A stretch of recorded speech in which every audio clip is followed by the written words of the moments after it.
दोस्तों नमस्कार। मत अभिमत पर आपका स्वागत है। मैं हूं राकेश कुमार। मित्रों, हम लगातार सर्वे की बात कर रहे हैं। फिर आज सर्वे को लेकर कुछ महत्वपूर्ण बातें। देखिए, सर्वे चल रहा है धीमी गति में, इसमें कोई शक नहीं है। सर्वे शुरू हुआ, कागजातों को लेकर जो उहापोह की स्थिति थी, जो भाग दौड़ की स्थिति थी और एक हाहाकार मचा था, उसके बाद विभाग ने 3 महीने का समय दिया था। उस समय लोगों ने कहा कि सर्वे बंद हो गया है, लेकिन मैंने बार बार कहा कि सर्वे बंद नहीं हुआ है, समय बढ़ा दिया गया है। मतलब आप अपने दस्तावेज जमा करने का जो तिथि था वो बढ़ गया है और आप दस्तावेज का इंतजाम करके उसको अपना काम, मतलब आप जो स्वघोषणा पत्र देना था दे सकते हैं, वंशावली दे सकते हैं। फिर एक बार यही मामला सामने आया है। मामला ये कि कई जगहों पर यह कहा जा रहा है, कई प्लेटफॉर्म से कहा जा रहा है कि सरकार ने सर्वे को रोक दिया। लेकिन फिर मैं एक बार आपको आगाह करना चाहता हूं मित्रों कि सर्वे रुका नहीं है।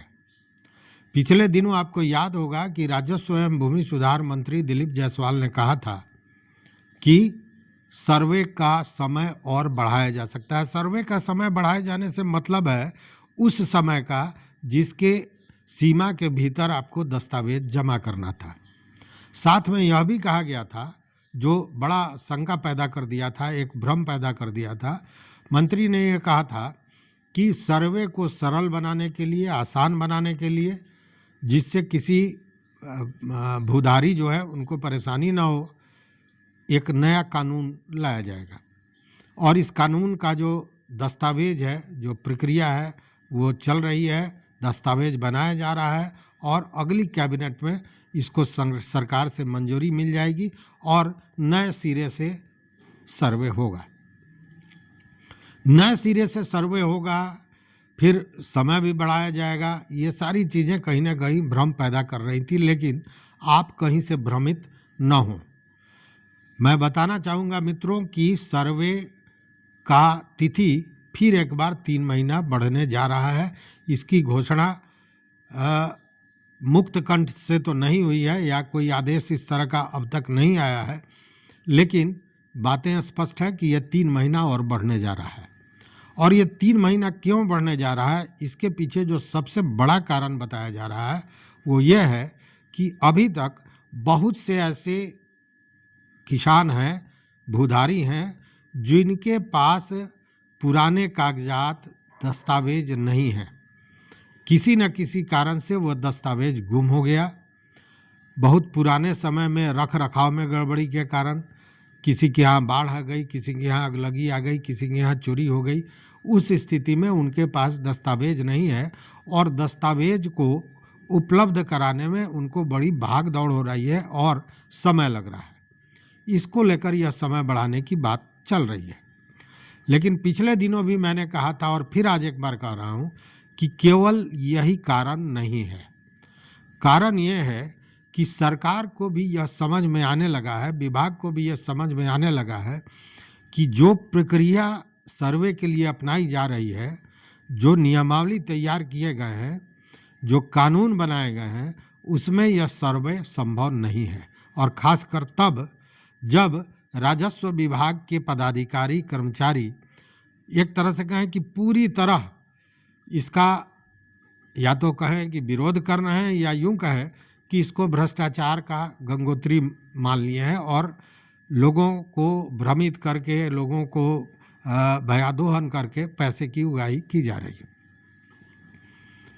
यह केवल आरोप नहीं है मित्रों, यह केवल आरोप नहीं है, ये बाज़ाब्ता सामने दिख रहा है। जैसे अभी भी आप देखें तो लगभग 12 सीओ को निलंबित किया गया है और 189 सीओ पर कार्रवाई हो रही है, राजस्व कर्मियों पर। तो ये हो रही है किस आधार पर? भ्रष्टाचार में लिप्त होने के आरोप में। और जब वो आरोप सही पाया जाता है तो होता है। पिछले दिनों मैंने एक वीडियो दिया था जिसमें सीओ ने 44 बरस पुराने जो केबाला किया हुआ ज़मीन था उसको फर्जी कागज़ के आधार पर दूसरे के नाम से उसका जमाबंदी बना दिया और रसीद काटना शुरू कर दिया। तो खैर वो कोर्ट में पकड़े गए, लेकिन ये कार्रवाइयाँ चल रही हैं। तो सरकार ने ये जो समय बढ़ाने की सोची है, विभाग ने जो सोची है, उसके पीछे 2-3 कारण हैं। एक कारण तो ये है कि कागजात उपलब्ध हों, और दूसरी बात यह है कि सरकार खुद चाहती है कि जो कागजात उसके पास उपलब्ध नहीं है, मतलब सरकार के पास, विभाग के पास, वो मैक्सिमम उपलब्ध करा ले, और इसके लिए कागज़ों का स्कैनिंग किया जा रहा है, उसको ऑनलाइन किया जा रहा है कि मैक्सिमम लोगों तक ये चीज़ें पहुंचाई जा सके। और तीसरी बात, कुछ चीज़ें ऐसी हैं जो इस सर्वे में सबसे बड़ी बाधक, और ये बाधा में सबसे बड़ा चीज़ है जानकारी का अभाव। मैंने पहले भी बताया था कि एकाएक लोगों का 10,000 से ज़्यादा लोगों की बहाली कर दी गई, 1 महीने की ट्रेनिंग हुई और उनको फील्ड में भेज दिया गया। तो फील्ड में भेज दिया गया, वो समझदार हैं, जानकार हैं, लेकिन व्यवहारिक पक्ष के रूप में उनके पास कुछ भी नहीं है, क्योंकि इसके पूर्व ज़मीन पर जाके उन्होंने काम नहीं किया है। और सरकार की जो नियमावली है, उसमें ये लोग रोज़ कहीं ना कहीं किसी न किसी जगह पे कोपभाजन बनते हैं आम लोगों के। तो यह है कि इन लोगों की ट्रेनिंग को दुरुस्त कराया जाए, और इसको लेकर ट्रेनिंग शुरू भी होने जा रही है, जो 31 नवंबर तक चलना है। जो राजस्व प्रशिक्षण केंद्र पटना में है, वहाँ हो रहा है, शुरू किया जा रहा है। और एक और बड़ा मामला था, वो था कैथी का। आपको याद होगा, कैथी के लिए, चूँकि कैथी पढ़ने वाले लोग नहीं हैं, और पुराने जो दस्तावेज हैं वो कैथी में हैं, बहुत से दस्तावेज फारसी में हैं। तो फारसी के पढ़ने वाले तो कुछ लोग मिल जाएंगे, लेकिन कैथी के पढ़ने वाले लगभग नहीं थे। तो उस स्थिति में विभाग ने क्या किया कि 3 दिन, 4 दिन, 5 दिन का कैथी पढ़ने का, सिखाने का एक ट्रेनिंग कर दिया। और कैथी का वर्णमाला हिंदी और कैथी में निकाला गया, जिसको देख के अब आप अंदाज कीजिए कि आपको उर्दू नहीं आती है और आपको केवल उर्दू का वर्णमाला दे दिया जाए, इससे क्या आप उर्दू के प्रकांड विद्वान बन जाएंगे? विद्वान तो छोड़ दीजिए, आप पढ़ भी पाएंगे कि नहीं, यह कहना मुश्किल है। और ज़्यादा उम्मीद यही नहीं है, यह लगभग फाइनल है कि केवल वर्णमाला देख लेने से आप सीख नहीं जाएंगे, उर्दू नहीं पढ़ पाएंगे। वही स्थिति कैथी वाले में थी। तो अब कैथी को लेकर भी और अच्छी ट्रेनिंग दी जाए, लोगों को पढ़ाया जाए, यह भी व्यवस्था हो रही है। तो ये 3 महीना केवल काश्तकारों को या भूधारियों के लिए नहीं है, ये 3 महीना ज़्यादा महत्वपूर्ण सरकार के लिए है। और इन सब में सबसे ज़्यादा महत्वपूर्ण है कि ये बीच में एक मौका मिल जाएगा नियमावली को सुधारने का, जो नए कानून के रूप में आने जा रहा है। और उसके लिए जो उसका स्क्रिप्ट है, उसका जो नियमावली है, वो बनाने का काम शुरू हो गया है, जैसा विभागीय सूत्र बताते हैं। अब वो कानून जब बन के तैयार हो जाएगा तो कैबिनेट में जाएगा, कैबिनेट से पास होगा और फिर सामने आएगा। और ये नए कानून की ज़रूरत क्यों पड़ रही है, उसके पीछे भी कई कारण हैं। चूँकि बहुत से वैसे दस्तावेज हैं जो उपलब्ध नहीं हैं, या वैसी जानकारियाँ जो लोग नहीं दे पा रहे हैं, जैसे वंशावली। अगर 2 पीढ़ी 3 पीढ़ी का वंशावली देना हो, खतियान थर्ड फादर के नाम से हो, तो 3 पीढ़ी का वंशावली देना है। अब वो वंशावली ढूंढ के निकालना भी लोगों के लिए मुश्किल है, क्योंकि आप जानते हैं कि पहले रिश्तेदारी क्या होती थी। पहले कहीं जाते थे आप लोग, जो नए लोग हैं, युवा हैं, वह भी अपने बुजुर्गों से पूछेंगे तो वो बताएंगे। आज भी जब बात होती होगी घर में, तो वो बताते होंगे कि हमारे बाबा की शादी जहाँ हुई थी, वहाँ पे एक बुआ की भी शादी हुई थी और उनका ये था वो था। मतलब कि वो कई कई पिश्तों तक के रिश्तेदारी को निभाते थे, आना होता था, जाना होता था, शादी ब्याह में नर न्योता जो हम लोग कहते हैं वो सारा होता था। लेकिन अब रिश्ते सिमटते चले गए, और अब इन सिमटते रिश्तों में अगर कोई वंशावली खोज रहा है तो वो बड़ी मुश्किल हो रही है लोगों को वंशावली देने में।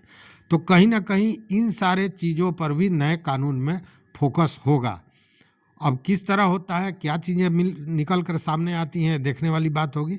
लेकिन यह तय है, और यह दिमाग में भ्रम न रखें कि सर्वे बंद हो गया है। सर्वे कहीं से बंद नहीं हुआ है, उसकी मतलब बंद होने का मतलब क्या है?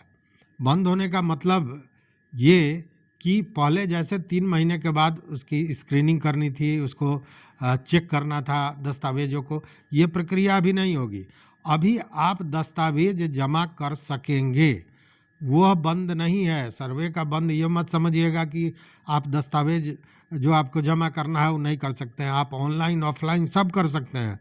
केवल जो विभागीय प्रक्रिया थी जिसमें लोग को आना था, ज़मीन की मापी करनी थी या दस्तावेज़ों को चेक करना था, इन सारे चीज़ों पर थोड़ी गति उसकी धीमी कहें या गति उसको रोक दी गई है, लेकिन सर्वे नहीं रुका है, सर्वे जारी है।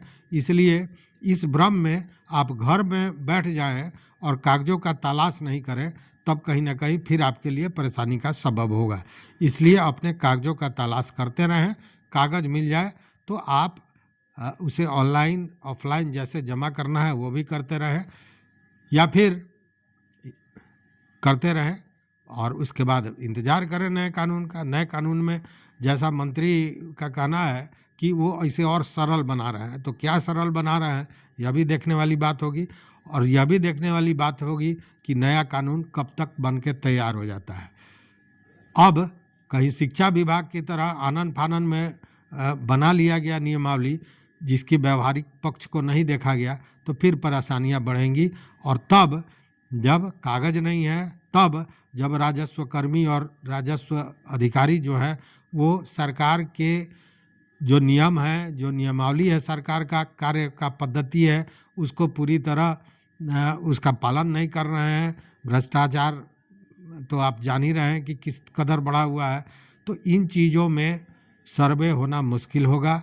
इसलिए देखते हैं कि कितना सरल होकर यह नियम आता है और क्या सुविधाएं, क्या सरलता इस सर्वे में दिखती है। आप भी देखते रहिए मित्रों, मत अभिमत। चैनल पर नए हो तो निश्चित रूप से फिर मैं एक बार निवेदन करूंगा कि सब्सक्राइब करें, लाइक करें, दोस्तों के साथ शेयर करें और अपना विचार जरूर दें। बहुत बहुत धन्यवाद, बहुत बहुत धन्यवाद।